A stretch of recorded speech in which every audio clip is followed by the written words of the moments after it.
Yo, what is going on YouTube? I am Germ here. I am thankful to say that I'm feeling better and better every day. I'm not 100% back yet, but we're getting there. We're on the road to recovery. I was sitting down to record my daily video for today. I wasn't exactly sure what I was going to talk about, but I had my Team Liquid merch on. I'm ready for, the big LCS playoffs to kick off this weekend. I'm super excited.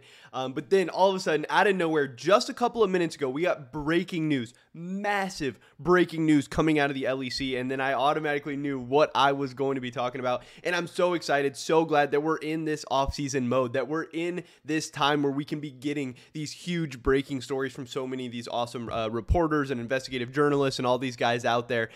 Today, we are going to be talking about some big news regarding the LEC slots. We keep talking about these stories because new news just keeps coming out every single day. We've heard about Astralis, we've heard about Misfits, we heard a little bit about Rogue, but now today out of nowhere, the Rogue stuff is getting even bigger. This is what we are talking about, coming from Alejandro Gomis, I don't know. He always says I pronounce his name wrong. I'm sorry, but he tweeted out this just a couple of minutes ago. This was 8 minutes ago. So just know we are right on top of this. We are breaking the news. I saw this tweet when it was 1 minute old. I started tweeting about it, and then I set up my video recording stuff, and then I got recording this as soon as I could for you guys. So we're getting into that mode. Off-season Germ is back.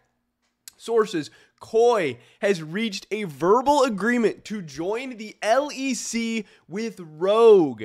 He does say that some details remain to be finalized and Riot must approve the movement, but when it happens, Ibayanos org will compete in the LEC. So this means that if this deal gets done, that this would be the end of Rogue. Yes, the Rogue group would still own some equity in the LEC. It means they would still own a part of that slot. That means, any revenue that's generated by that slot or any value that that slot has, if, Koi decides to sell it in the future or whatever, they would still get, their percentage of that deal or whatever. And we'll get into the exact percentages and the dollar amounts and all that stuff. But this is Koi and Rogue coming together for a couple of reasons. One, because selling the whole LEC slot is very expensive, and that's been the problem with so many of these teams that we've heard. These teams just don't have the money to do this. The teams don't have, if an LEC slot is worth 40, 45, 50 million, the teams don't have 40, 45, 50 million laying around, especially as we head into a potential, couple bad years economically, couple bad years for esports. The teams don't have that amount of money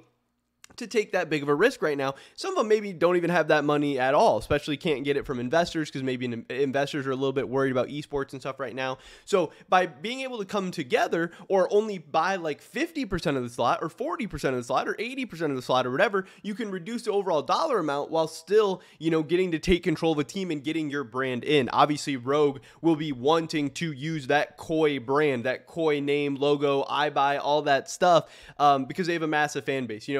Koi is really the Spanish version of K-Corp. Now, is Koi maybe not quite as big as K-Corp yet? No, I don't think so. I don't think Koi is quite to the level of K-Corp. I think K-Corp is pretty unmatched right now, but Koi is trying to replicate a lot of the things that K-Corp is doing. They're trying to get to that level, and so far in the ERLs, they have been, wildly successful. I believe they're going to EU Masters, or they made the EU Masters play-ins or something like that. Maybe they just missed out. I can't exactly remember, but I know they did a little bit better this split than last split, but either way, their viewership was really good for their, Spanish League games, and getting them to the LEC is going to be crazy. But what this also means is that all those other orgs trying to get into the LEC, Navi, FaZe, K-Corp, TSM, whoever else you want to say, that means that they have now missed out on another slot. There's been 2 slots sold this offseason between Misfits and Rogue.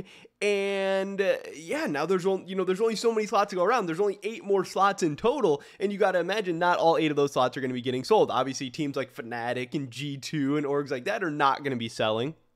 So this, all of a sudden, gets pretty spicy. So let's get into this article. Let's see what's going on. Let's see what Alejandro has to say. He says, Koi is close to reaching an agreement with Rogue to compete in the LEC in 2023. Sources told Blix.gg last week. Rogue had been in negotiations with different teams for several months. Some of the teams they talked to were K-Corp, Giants, and Case Esports. I don't know what Case Esports is. Although negotiations had been blocked for several weeks, and only Koi was still talking to Rogue. I think that means probably that they were just like denying their offers and stuff, that that those things weren't going well and they were focusing on Koi. Maybe Koi had the best offer. And also, from Rogue's perspective, if Rogue is still going to be hanging on to a portion of that slot, they want to sell it to a team that they think is going to do good with the slot, that they think is going to help grow the LEC, that's going to help make their slot more valuable, it's going to help make their slot more money. So if they think that Giants or Case or whoever isn't going to do as good of a job as, say, Koi, then they're going to be more likely to sell it to Koi, even if it's for like the same price or a cheaper price or whatever, because again, they're still going to have some ownership in that slot. They're still going to own, some part of a team in the LEC. He does say the details of the deal are still uncertain, according to sources close to the deal, but weeks ago, Rogue spoke with several teams, such as K-Corp, about a $20 million deal for 40% of the slot. Although the deal is close to finalizing with Koi, and in all likelihood, the details of this agreement will be more beneficial to both parties. So that means Alejandro thinks that Koi is going to be getting more than 40% of the spot, and he also thinks that Koi is going to be spending more than $20 million. For this to be more beneficial for both parties, it needs to be more money, and it needs to be a higher percentage of the slot as well. But it's interesting to hear that K-Corp was talking about $20 million for 40% of the slot, which again would put the slot at like a $50 million valuation, I do believe, if my math is right. So it does still seem like these LEC slots are valued around $50 million to a lot of these teams, which is pretty crazy. The agreement would have been negotiated during the last few weeks. Some details remain to be finalized, and Riot must approve the movement. The agreement would consist of keeping much of Rogue's structure in the LEC, and Rogue's academy would be transferred to the Spanish LOL League LVP. Everything indicates that the name that will be used for this team will be Koi or Koi Rogue. So maybe we could even still be keeping Rogue in the LEC to some extent if it is called Koi Rogue, but maybe it's just called Koi. We don't know for sure, but the Koi name, branding, logo, everything, that will for sure be included in this in some way. It's not like they're just going to be called Rogue, but owned by iBuy or something like that. In addition to the above details, the deal could involve other esports such as Valorant, although both teams applied for separate parts and both reached the final steps of franchising. Koi is a relatively recently created team. Despite its first year competing, the team has broken all kinds of audience records in the LVP. The jump to LEC would be a big step for the organization, in addition to fulfilling one of the dreams of Ibayanos, who commented on numerous occasions that he began to cast in almost the beginning of competitive LOL, which is pretty crazy. And again, this is absolutely massive. Again, Koi and K-Corp are definitely seen as rivals by a lot of the fans, and I'm sure by the organizations themselves. So if, Koi is able to take a step up on K-Corp and actually secure an LEC slot, that would be a big hit to one of their rivals.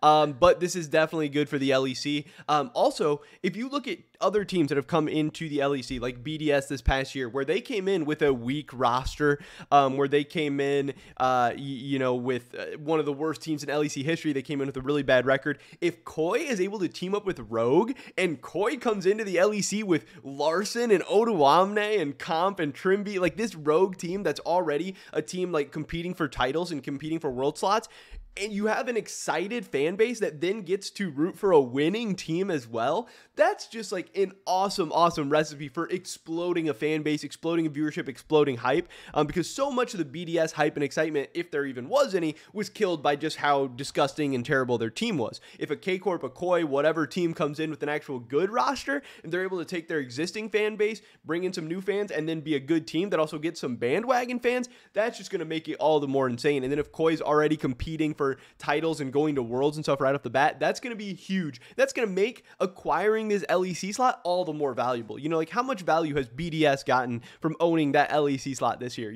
Probably not very much, but a team like Koi, again, getting involved with Rogue could be absolutely massive. And again, according to Alejandro Gomez, this deal has reached a verbal agreement. Now, hey, verbal agreements, they fall through. They don't always, totally come to fruition. It still needs to be approved by Riot. Maybe they still are trying to work out the exact percentage, dollar amounts, whatever. But it does seem like we could see a world where Koi is in the LEC next year and Rogue is either not in the LEC or just partially in the LEC through Koi Rogue or whatever. But this is pretty crazy. And hey, it just means the offseason is heating up even more. It's only August. We're already getting some absolutely massive stories rolling in, and I'm super excited about that. And I can't wait to see what's next. Hopefully you guys can't either, so definitely stay tuned. But that's pretty much it for this video today, guys. Definitely drop a like if you did enjoy it. I would appreciate that so much. Leave a comment down below. Let me know what you guys think about anything we talked about in this video today. Subscribe, stay up to date on all my latest content. Hopefully I catch you guys in the next one. But until then, peace.